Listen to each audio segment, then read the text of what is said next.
I just want to welcome you guys to BCO1168, Maximize Uptime with a Stretch Cluster. My name is Mark Skiba. I'm Paul Reinhardt. And we're from a company called CareTech Solutions. So as far as who we are, there's my Twitter handle. This is my fourth VMworld. I've been in IT about 20 years. Paul? I've been an architect for a number of years. I've been to 6 VMworlds, and I'm almost 15 years in IT. So just a real quick thing about our company. We're a healthcare-focused company, an information technology. We were formed in 1998. We're privately held. Tenet Healthcare, Oakwood, and CompuWare are our owners. And we're headquartered in Troy, Michigan. We have about 1,300 employees and business in more than 200 hospitals, which operate in 34 states and the District of Columbia. So I'm not going to read this whole slide, but this is basically our service offerings, and we're a part of the Managed Services Group, also known as Shared Services of CareTech Solutions. And as far as the agenda goes today, what we're going to be doing is we're going to be walking through a solution. Now, the solution is based in fact, but is fictitious in its nature. We're going to go through the business needs of that solution, the technical design, implementation and management, talk about continual service improvement, and then we'll open up the floor to questions and answers. So starting with business needs, one of the things we thought when Paul and I were putting this together, we always wanted when we come to these things is just some definitions and kind of how people think through things. One of the terms that we use is a critical outage event. So we define a critical outage event as any event that majorly reduces overall functionality and or availability with regards to a production system, right? So this is an interruption to a critical system. The other area that we think needs a lot of definition is the difference between high availability, continuous availability, and disaster recovery. And this is an emerging area, and as many of you know, a lot of technologies kind of blur the line, but for purposes of this presentation, we felt it was very important to kind of outline what we mean by these terms. And so for high availability to us meant minimal downtime, but automated recovery, right? Also, continuous availability was an always-on goal of 100% uptime. And disaster recovery was more of a recovery, not an availability option that you would have in addition to your high availability or continuous availability solution. And the biggest thing is when you're going through this from a business perspective, you want to make sure that you control the downtime, you don't let it control you, right? Because you don't want to be in a situation where you didn't think through something and something happens. So for our solution, we've had a critical outage, and we want to avoid any critical outage events in the future, right? Stand up an environment to make our mission critical or your mission critical system highly available, and we're shooting for 5 nines or 99.999% uptime. We want to utilize an existing data center and an acquired second data center. We want to load balance our application for users in both buildings, and we want to do this, of course, cost-effective solution because, as we all know, if it can be done for free, a lot of times business will want it done for free. So one of the things I mentioned was high availability, and I just put this chart up here, not to talk down to you, it's just something to consider. And one of the things business people will always and customers will do is they'll come to you and they will have an availability number in mind. Maybe they've read this, maybe they think they need a specific thing, but it's very important to understand what you're signing up for. And this is to do with including planned downtime, so unplanned outages obviously would count against your SLA or high availability. And so you want to just make sure that when you're talking, for example, with the 5 nines conversation, that you're dealing with 5.26 minutes of downtime a year. And the reason why we thought this was important is it's always important to make sure when you're doing your solution, whatever you're solutioning, that you're keeping these things in mind. You know exactly if your solution's going to hit that or not. Another thing I'll mention on this is if you're dealing with external customers, you have to keep in mind is what is the penalty if I don't hit that, right? It's more than just trust in you or a bad rep or a black eye. There could be financial penalties to that, and so when you're going through your solution, make sure that you're keeping that in mind as well. So what are some causes of downtime? Obviously we have a lot of things that can happen, right? How many of us were here over the weekend and enjoyed the nice, earthquake that we had? So I did not plan that for this slide, but it is definitely one of the things that You have to consider, obviously you don't have to worry about hurricanes if you're in Vegas and things like that. And there's obviously other things you have to do, hardware failures, network failures, SAN failures. Those are all pretty much ubiquitous to all of us, right? Not to mention the zombie apocalypse that might break out or the out of coffee problems. So the one thing to keep in mind is these are not just reactive events that you want to prepare for with a stretch cluster that we're talking about today. You want to take some things into consideration for proactively. If you're going to do a network upgrade, a storage upgrade, or any type of upgrade that may affect your environment, you want to move everything over to your other side, whatever that is, if it's on the same campus or across multiple campuses. You can do everything proactively with this setup. And that's a really good point. We were talking about maximizing uptime, but you can also use these same solutions for proactive measures as well. And so Paul's going to he's going to walk us through the technical design portions and kind of from a VMware perspective and a technology perspective, some things you want to consider. So Paul? All right, thanks, Mark. So with our session, we called this stretch clusters, kind of use the generic term for it. Officially, it is known as a metro storage cluster. When you're looking it up in knowledge base articles, blogs, white papers, it's officially known as VMware Metro Storage Cluster.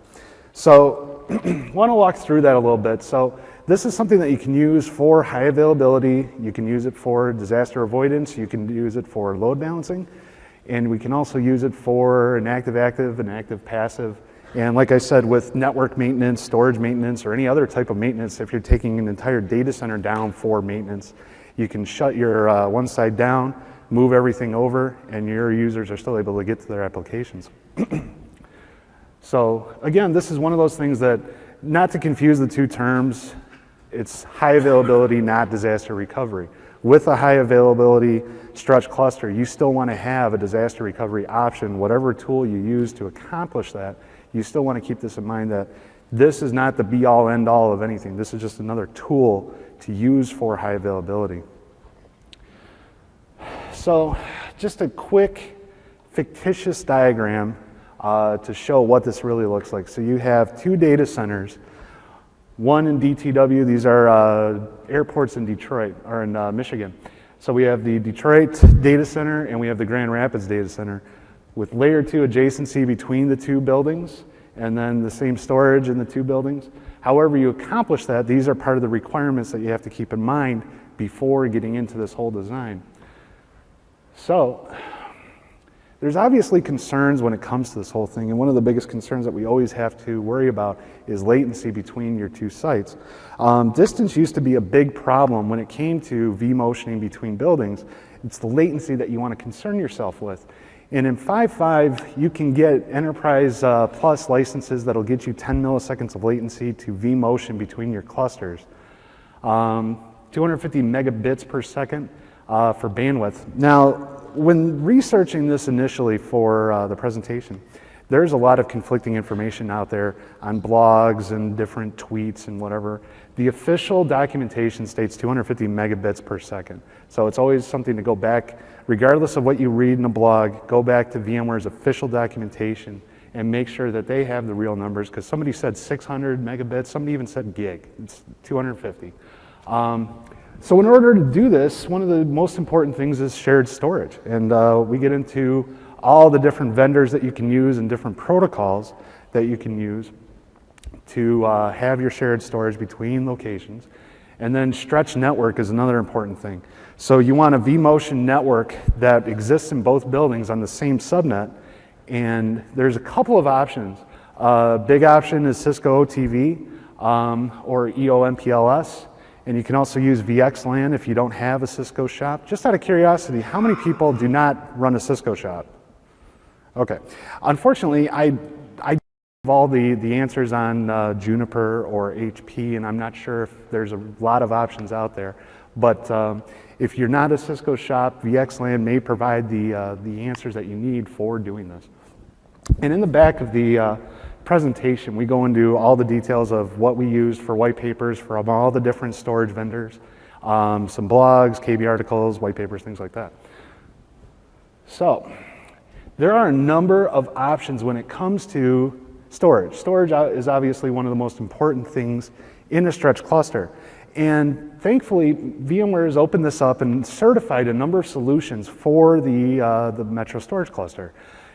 Everything out there from HP, Left Hand, Unisys, IBM, more than likely you may have one of these storage vendors already in your shop and also one of these protocols. Back when they first came out with Metro Storage Clusters, there was one solution that was certified for this solution, and that was Left Hand Networks. And we were lucky that we had some Left Hand that we could use for this. Since then, this list has grown and grown and grown. There are a number of vendors that are certified for this solution. Check the HCL, make sure that your vendor is on there. But more than likely, you already have something in your environment that can accommodate this. Yeah, and I think another thing is, obviously being a solution provider, if you will, we try to stay as vendor agnostic as possible. So there's a lot of really good resources, a lot of good people in solutions exchange here at VMworld, and I would highly encourage you to get with them. Like Paul said, we have a number of documents in the appendix and white papers that we have found, and of course, we'd be more than happy to help you however we can. So at the bottom I note virtual SAN, which is always the big buzzword for the last 12 months. It is not supported in this environment. I have to imagine, as a customer, we're not privileged to the information, but I have to imagine VMware will make that available, or at least support that concept in the future. I have to imagine that's coming. So, typical deployment. So, in our case, we have 2 geographically dispersed locations. We have one vCenter in one of the buildings, and then we've got read-write storage access in both sites, and we've got layer 2 adjacency via Cisco TV. So I can take one of my VMs and move it to my other building proactively, but I can also have it fail over reactively to one of those events that we talked about before. Now, when we first set this up, and this is a total geek moment, don't mind me if I go off here. When we first set this up, we had all the infrastructure in place ahead of time. We had the storage, we had the networking, we had everything ready to go. I got in there, did my thing, got the host set up on both sides, got some VMs fired up, and I said, all right, I have everything ready to go. I'm going to start moving some VMs. Moved a VM from one physical location to another physical location in 5 seconds. Total geek moment. Had to fail it back just to make sure I wasn't seeing things. Called up my boss and I said, dude, you've got to see this.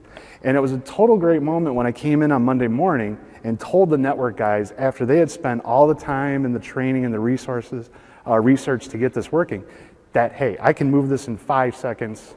They were pleased that it worked. It was just a total geek moment. I just bring that up. So one of the things that I really wanted to make sure that everybody in this room understands, when you're doing something with the stretch cluster, this is a design. This is not a feature that VMware includes in vSphere and ESX. This is a design. This is how you implement this design. So I bring up a whole naming convention slide because when you get into this whole multi-site mode, if you're not already, how many people are already multi-site out of curiosity? Well, a lot of them. So most of you probably already know about naming your sites, naming your hosts, making sure you know where you are in your environment.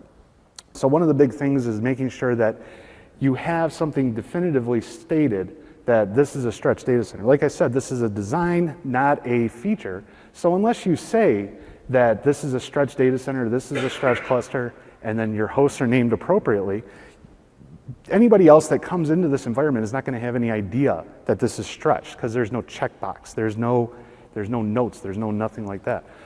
So you got to keep in mind on your design when you're implementing, include some naming conventions. I threw up there city names, airport codes. My design teacher told us use airport codes, never thought of that one. Data center names, anything unique.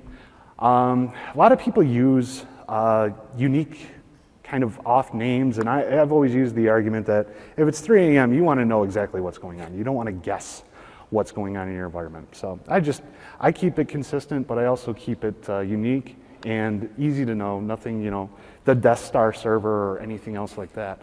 So just something unique. All right, so as we got through our design implementation for stretch clusters, you have your hosts separated in 2 different buildings.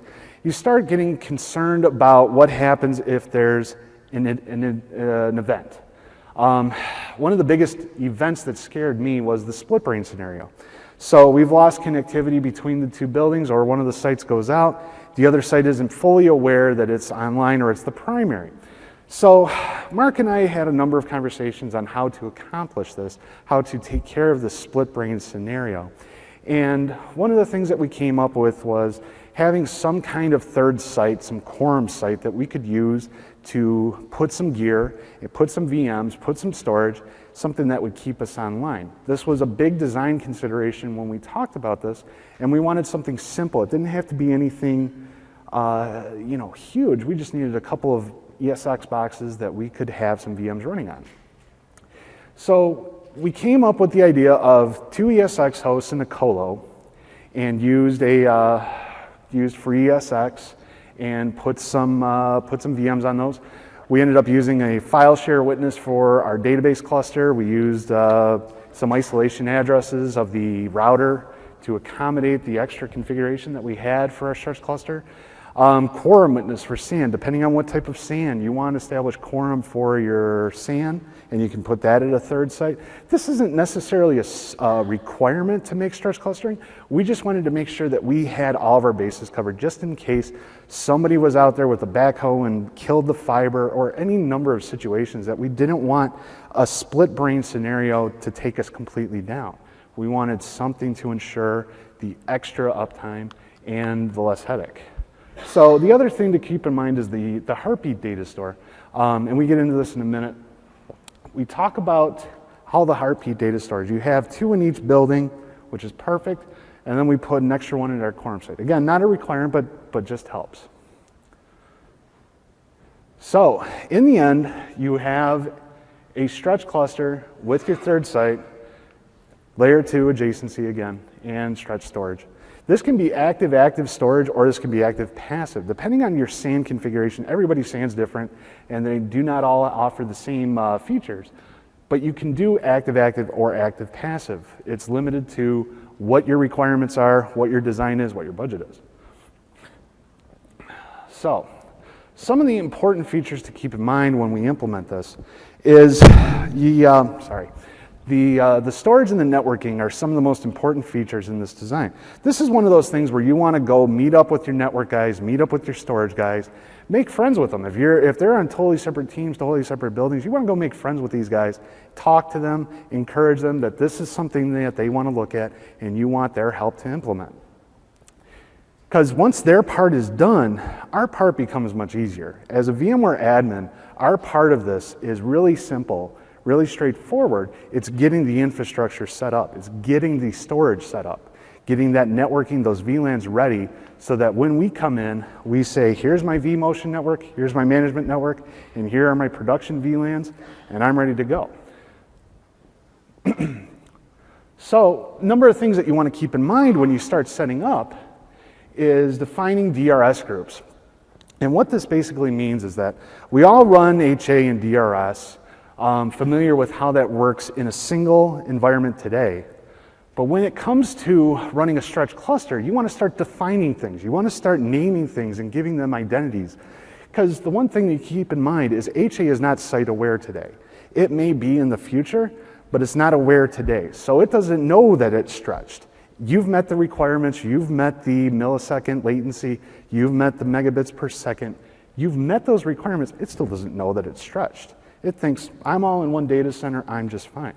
So you want to give it some options. You want to start defining things. This goes back to the whole thing that Mark brought up. Control it, don't let it control you. So I come in and I say, give me a VMware group, A and B. These VMs are going to live in this data center, these VMs are going to live in that data center. Now, you'll see a couple of options. I did not include a screenshot of all the options, but the one gotcha that you want to keep in mind is use should rules. In most cases, use should rules. There's an option for must live. The thing you want to remember, if you're trying to achieve high availability between your sites, if you have must rules instead of should rules, those VMs will never fail over. It's the one thing that you always want to keep in mind. Always use should rules unless you're trying to accomplish something where VMs will never move over. So once you define your groups, define your sites, you've got your rules set up, And now you can move on to your next section. Out of curiosity, and I love to ask this question, how many people disable admission control? You do, okay. A couple of you. All right, admission control options, there's a number of reasons that we disable them. For whatever reason, this is one of those scenarios you never want to disable admission control, ever. Can't stress that enough. Because if you disable that, you're not going to be able to fail over. Again, it depends on what you're trying to accomplish, but you never want to disable admission control in the stretch cluster. The other option is going away from the slot sizes and concentrating on resources, availability of resources. I have 50%. What I'm trying to accomplish is I can fail over one site or another. That's the whole point of this. I want to be able to say that my VMs can fail over or fail back, and I need at least 50%. I need half of my resources available at all times. The other thing to keep in mind is that you can specify which data storage you want that you have set up. By default, it just picks whatever data storage you want. I want to have 2 data stores in one building, 2 data stores in another building, and I want to definitively say, use these for heartbeats. Because both data stores may not live, again, depending on your setup. But this is where you really need to focus on the advanced settings or just the basic settings of HA and make sure you have these things set. Don't just set it up blindly. So getting into some of the advanced HA options. Some of you may never have had to set these. In a stretch cluster, this is where you want to come in and say, I need to have more than just the default amount of data stores and the amount of full default isolation addresses. So I came in and I said, all right, give me, with Cisco OTV, for those of you that are familiar with it, I am not a network engineer, I can't explain it to its full extent, but the basics of it are that you have a gateway that can live in both sides, but then you have an actual physical gateway address in one location, physical default, or not default, but address in another location. So basically what we did is .2, .3 in one building, .4 and .5 in another. .1 is always your default gateway or isolation address. And then we went in and said, all right, set me one up in another location, in the third site. So we're accomplishing all of our high availability, we're accomplishing all of our settings, everything is set, and now we can start saying, all right, move VMs between, we've got everything defined, every single thing is clearly set up to avoid that disaster and take care of if we lose a site or not. Okay, so after you get your solution online and you put everything through its paces, you're done, right? No. So one of the biggest things I like to champion within our group is the idea of continual service improvement, which comes out of the ITIL framework. What we ended up doing is after we have implemented our solution, we do it bi-weekly. A meeting, we bring together members of all the different teams. So we'll have a storage guy there, a network person, VMware, our load balancing team, a database admin, and an app person that's typically there. I don't think I left anybody out. Security, sorry. And we come in there and we go, what else, what else, what else? And what I mean by that is we ask, what else could we possibly improve? What else could we what else could go wrong? And we try to figure out, is there something we can do? If there's capital available, what sorts of things are we going to buy in the next budget or in this budget year? What sorts of things have gone wrong recently? We'll do a round table with people to say, all right, well, this went wrong. How can we avoid that in the future? One of the biggest risks to your design is the day after you implement it, that you don't do anything to that design ever again. Sometimes we get burned. We've been burned before by a firmware patch here or a Windows patch there. Obviously have your test and dev labs we would recommend too. That's not up there, but that's probably something else I would include there as well. So how do you do this? Obviously you guys are professionals, but blogs, Twitter obviously is a huge thing. This conference is huge. There are experts all over the place that you can ask questions, that you can really talk to. One of the coolest things we did last year was we sat down with Duncan Epping, who's the principal architect at VMware, many of you probably know, and we went through our design, and we went through it and we said, hey, this is kind of what we're thinking, what do you think? And just having that ability to have that soundboard is huge. Many of you have relationships upstream with your account managers or your sales engineers. Use them. Use your vendors. One of the things from my perspective, and the continual service improvement was an important thing for Mark from the manager standpoint, but from my standpoint as a techie, one of my concerns was what else can we do to ensure and also take this to the next level. And a lot of things that came out of these continual service improvement meetings was, okay, we now have our stretch cluster, we have everything set up. All right, what else can happen? Do we have DNS? Do we have AD? Do we have our load balancers? We have users coming in from all over the country, coming into our, we got to be able to provide. So taking our load balancers to the next level, taking our DNS to the next level, realizing that there are limitations with Active Directory DNS, and realizing that it's not going to cut it. So what do we do to take that to the next level? And a lot of that came out of these meetings. And we've been meeting about this for years now, and something always new comes out of that meeting. One of the important things from the admin perspective that I got out of this meeting was, I've got my stretch cluster, I've got my storage, I've got my networking, I've got my vCenter. Okay, what if vCenter goes down? Well, there's a number of things that you can do to avoid that. There used to be vCenter Heartbeat, which is EOA, unfortunately. You can leave vCenter as a virtual and have it fail over. I love to leave vCenter as a physical. It might be paranoia, but whatever. But I wanted to keep that physical and in one location. So if that one location goes down, I still need to be able to find VMs. I still need to be able to do things quickly. So one of the things I took out of this meeting was reporting. And I ran a report, and I run a report still to this day every 15 minutes. Where a VM lives, how a VM is configured, what data store it lives on. Runs every 15 minutes, dumps it to a repository, sends it off-site to a secure location. That way I can find my VMs quickly, I can get my environment back online.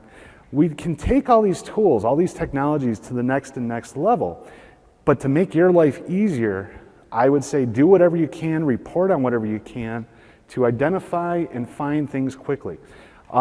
Best example I can give you is at this conference 5 years ago, in 2009. How many people were here back then? 2009. Yeah, we forgot to ask how many people were. At the bottom of the escalator at the Moscone South, or Moscone North, there was the big data center at the bottom of the stairs. Everybody remember that if you were here? So it was wide open. They had the labs for the data center for the labs wide open.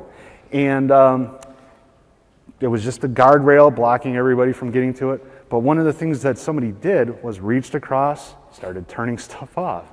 So we're in one of the sessions with the architect of those labs, and he's got 200, 300 data stores that he has to go through and find things.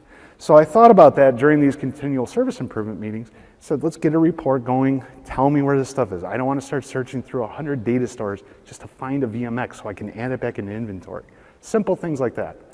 Yeah, and the other thing I mentioned, we mentioned other technologies. Obviously, when you're doing your solution, it's going to involve the storage and the network. So things like a 10 millisecond latency is important in the VMware stack, but what about AD? What about DNS? What about some other things that may or may not be an issue? What about mail? Do you have any of your apps that need mail relays that need to do some things? Is Exchange or another technology, is that highly available? So you really start amping up your game from just worrying about one thing to worrying about everything. So